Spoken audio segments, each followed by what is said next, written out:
তামিলনাড়ুতে 9 জন পুলিশ কর্মীকে মৃত্যুর দণ্ড দিয়েছে কোর্ট। হ্যাঁ, এর পিছনে রয়েছে 2020 সালের সান্তাকুলাম মামলা। আসলে সান্তাকুলাম তামিলনাড়ুর তুতিকোনির জেলায় অবস্থিত। সেখানে কোভিড লকডাউনের সময় জয়রাজ নামে এক দোকানদার ছিলেন, যিনি কোভিড বিধিনিষেধ মেনে চলেনি। নিয়ম অনুযায়ী রাত 9টার মধ্যে সব দোকান বন্ধ করার কথা ছিল, কিন্তু তিনি তখনও তার দোকান বন্ধ করেনি। এর জেরে পুলিশ কর্মীরা তাকে থানায় নিয়ে যায় এবং পুলিশ হেফাজতে তাকে প্রচণ্ড মারধর করে।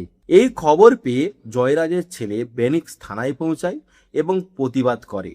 তখন তাকেও পুলিশ হেফাজতে নেওয়া হয়। হেফাজতে নিয়ে তাদের উপর এতটাই নির্মম অত্যাচার এবং মারধর করা হয় যে 2020 সালের জুন মাসে এই বাবা ছেলে দুজনেই মারা যায়। এই ঘটনা নিয়ে ব্যাপক প্রতিবাদ শুরু হয়। সাধারণ মানুষ থেকে শুরু করে ব্যবসায়ীরাও পথে নামে এবং বিষয়টি আন্তর্জাতিক স্তরে পৌঁছে যায়। এরপর তাৎক্ষণিকভাবে কিছু পুলিশ কর্মীকে বরখাস্ত করা হয় এবং কিছুজনকে বদলি করে দেওয়া হয়। মাদুরাই আদালত এই মামলাটি নিজের অধীনে নেয় এবং ঘটনার প্রায় 6 বছর পর এই 9 জন পুলিশ কর্মীকে মৃত্যুর দণ্ডের সাজা শোনায়। আসলে ঘটনায় 10 জন পুলিশ কর্মী জড়িত ছিল, কিন্তু তাদের মধ্যে একজনের আগেই কোভিড-19 কারণে মৃত্যু হয়েছে। এখন এই 9 জন পুলিশ কর্মী সাজাপ্রাপ্তদের কাছে কোর্টে আপিল করার সুযোগ আছে, কারণ মাদুরাই বেঞ্চ মূলত মাদ্রাজ হাইকোর্টের একটা বেঞ্চ।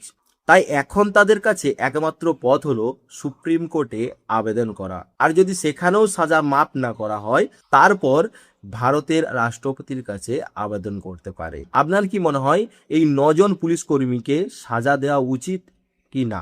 আপনার মতামত কমেন্ট সেকশনে অবশ্যই জানাবেন।